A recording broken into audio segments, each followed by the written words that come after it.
Good morning students. आज हम लोग क्लास 11th के बायो सब्जेक्ट में टॉपिक है सजीव जगत की विविधता, डाइवर्सिटी इन लिविंग वर्ल्ड्स। इसका पार्ट 1 कल हम लोगों ने चर्चा किया था। आज हम लोग पार्ट 2 में जो शेष भाग है जो हम लोग पढ़ रहे थे, जीवधारियों के लक्षण। क्या पढ़ रहे थे? जीवधारियों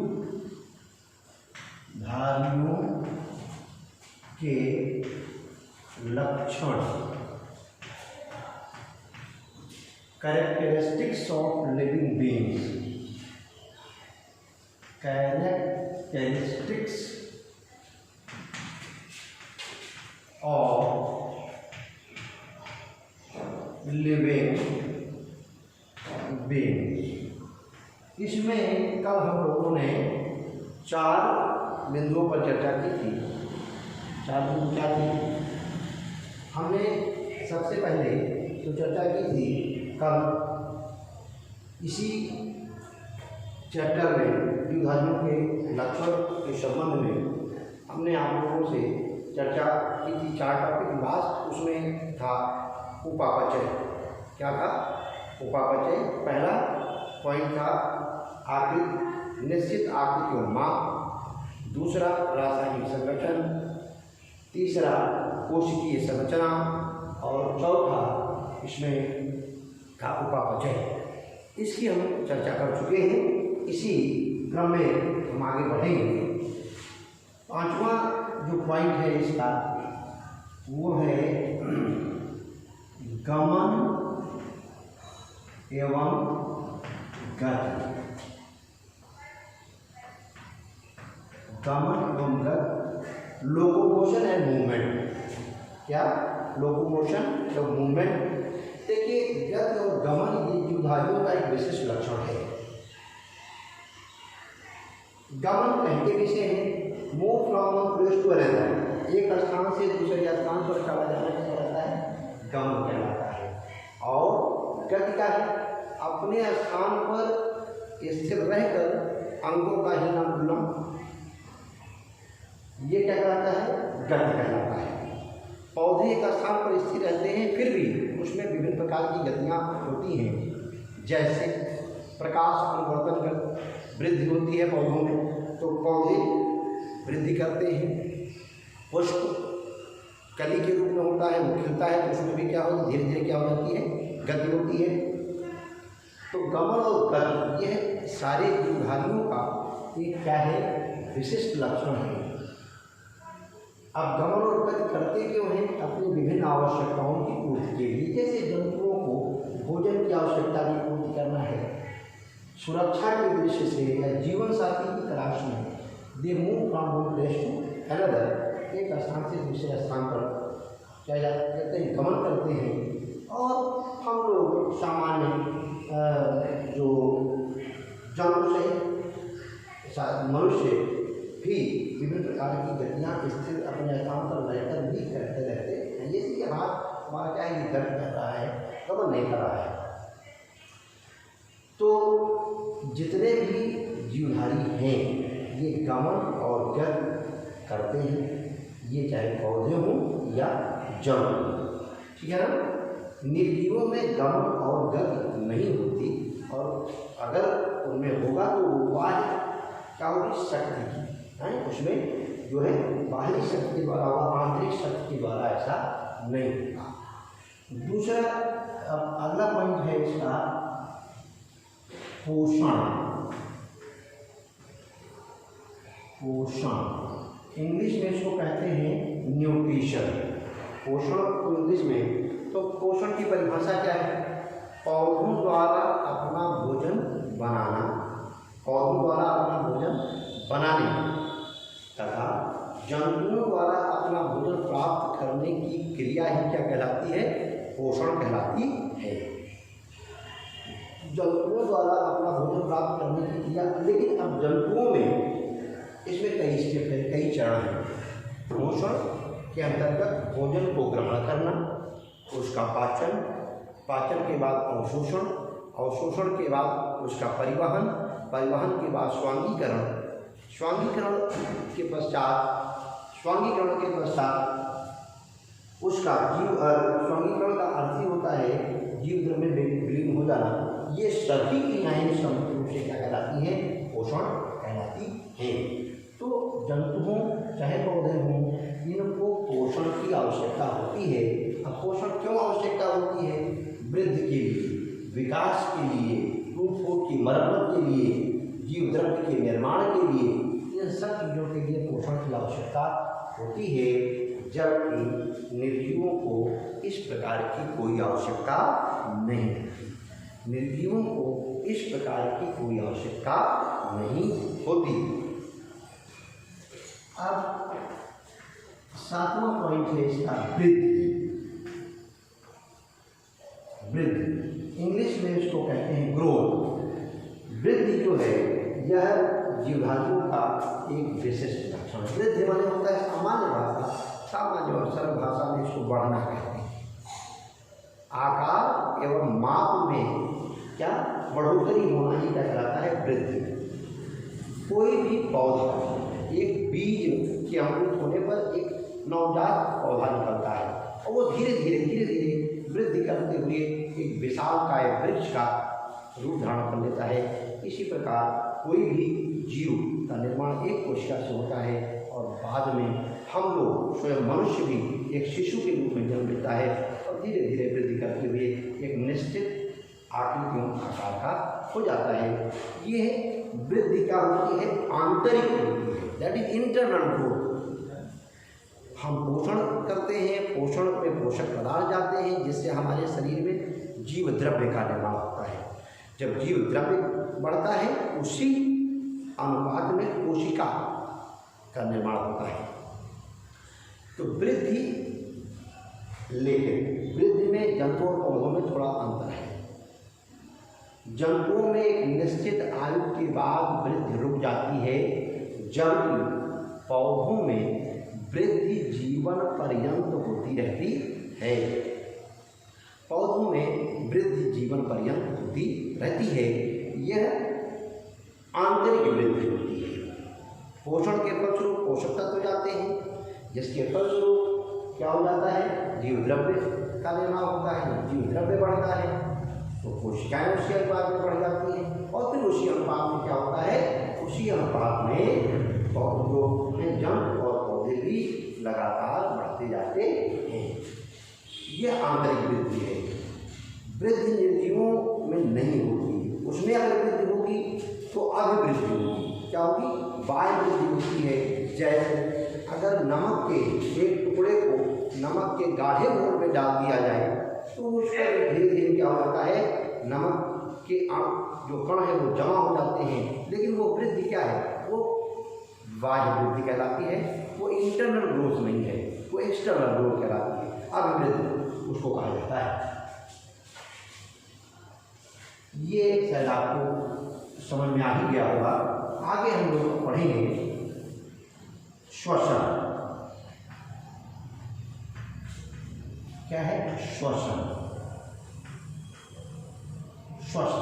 इसको इंग्लिश में कहते हैं रेस्पिरेशन। श्वसन क्या है? देखिए, श्वसन सामान्यतः लोग सांस लेना और श्वसन को एक मानते हैं, लेकिन इसमें दोनों में बहुत अंतर है। सांस लेना एक सिंपल फिजिकल मैकेनिज्म है, वो भौतिक क्रिया है, जबकि श्वसन एक क्या है? रासायनिक क्रिया है। श्वसन क्या है? एक रासायनिक क्रिया है जिसमें हमारे द्वारा ही नहीं, इनफैक्ट सभी जीवधारियों द्वारा ग्रहण की गई ऑक्सीजन ब्लड के द्वारा पूरे शरीर में पहुंचकर वहाँ भोज्य पदार्थों के जैव रासायनिक ऑक्सीकरण के फलस्वरूप ऊर्जा उत्पन्न होती है। ये समस्त क्रियाएं श्वसन कहलाती हैं। ये क्या है? एक बायोकेमिकल रिएक्शन है। श्वसन एक जैव रासायनिक क्रिया है। क्या है? जैव रासायनिक। क्या है? जैव रासायनिक क्रिया है। इसको बोलते हैं बायोकेमिकल रिएक्शन। जब रासायनिक क्रिया है तो श्वसन ये सभी जीवधारियों में जीवधारियों का प्रमुख लक्षण है। निर्जीवों में किसी प्रकार का कोई श्वसन नहीं होता। अब वो श्वसन और सांस लेने में भी अंतर समझ गए होंगे। सांस लेना क्या है, बार फिर समझ लीजिए। सांस लेना एक भौतिक क्रिया है। इसमें क्या होता है, ऑक्सीजन युक्त वायु को फेफड़ों में ले जाना तथा कार्बन डाइऑक्साइड युक्त वायु को बाहर निकालना, ये क्या है, ये सांस लेना हो गया। लेकिन अभी श्वसन नहीं हुआ, श्वसन नहीं हुआ। देखिए वास्तव में सांस लेना एक क्या है, बाह्य कोशिकीय क्रिया है, जबकि श्वसन एक अंतः कोशिकीय क्रिया है। जो ऑक्सीजन हमारे फेफड़ों में पहुँचती है वो ब्लड द्वारा विभिन्न कोशिकाओं में पहुँचा दी जाती है। वहाँ पर कोशिकाओं में ऑक्सीजन पहुँचकर भोज्य पदार्थों का जैव रासायनिक ऑक्सीकरण करता है, जिसके फलस्वरूप ऊर्जा उत्पन्न होती है। तो ये समस्त क्रियाएँ क्या कहलाती हैं, श्वसन कहलाती है। ठीक है। अब इसके पश्चात बेटा अगला पॉइंट है, 9th पॉइंट जो है श्वसन के बाद आता है उत्सर्जन। क्या आता है, उत्सर्जन। इंग्लिश में इसको कहते हैं एक्सक्रीशन, एक्सक्रीशन। अब उत्सर्जन क्या है, what do mean by excretion. देखिए हमने कल चर्चा किया था आपसे कि हमारे शरीर में विभिन्न प्रकार की जैविक क्रियाएँ चलती रहती हैं, जिन्हें सम्मिलित रूप से हम उपापचय कहते हैं। तो शरीर में होने वाली विभिन्न उपापचय क्रियाओं के फलस्वरूप बनने वाले हानिकारक विषैले एवं विषैले पदार्थों को शरीर से बाहर निकालना ही उत्सर्जन कहलाता है। शरीर में विभिन्न उपापचय क्रियाओं के फलस्वरूप बनने वाले हानिकारक विषैले एवं अपशिष्ट पदार्थों को शरीर से बाहर निकालना क्या कहलाता है, उत्सर्जन कहलाता है या एक्सक्रीशन कहलाता है। अब जंतुओं और पौधों के उत्सर्जन में थोड़ा सा अंतर है, थोड़ा सा डिफरेंस है। देखिए हम लोगों में, जंतुओं में इंक्लूडिंग ह्यूमन बीइंग में क्या होता है, उत्सर्जन के लिए एक विशिष्ट तंत्र होता है। उत्सर्जन के लिए क्या होता है, एक विशिष्ट तंत्र होता है जिसे हम उत्सर्जी तंत्र कहते हैं। मनुष्य में प्रमुख उत्सर्जन क्या है, प्रमुख उत्सर्जन वृक्क होते हैं, किडनी जिसको कहते हैं। इसके अलावा फेफड़े, त्वचा, ये भी सहायक उत्सर्जी अंगों में आते हैं। लेकिन पौधों में उत्सर्जन के लिए कोई विशिष्ट तंत्र नहीं होता। पौधों में उत्सर्जन के लिए कोई विशिष्ट तंत्र नहीं होता। उसमें विभिन्न उपापचय क्रियाओं के फलस्वरूप विभिन्न प्रकार के अपशिष्ट पदार्थ बनते रहते हैं, जो बन करके उपापचयी केंद्रों से उसके छाल में, उसकी पत्ती में, उसके पुष्प में या फलों में एकत्र होते रहते हैं। और ये जितने भी हमने पौधों के भागों के नाम लिए हैं, ये कभी न कभी पौधों से अलग हो जाते हैं और इन्हीं के साथ उत्सर्जी पदार्थ भी पौधों से बाहर त्याग दिया जाता है। पौधों से बाहर त्याग दिया जाता है। जैसे छाल गर्मियों में देखिए सूखकर गिर जाती है, इसमें विभिन्न प्रकार के उत्सर्जी पदार्थ एकत्र रहते हैं। इसी प्रकार आपने कभी अगर देखा गूलर और बरगद की पत्तियां देखी होगी, उस पर अंगूर के दानों के समान उभार दिखाई देते हैं।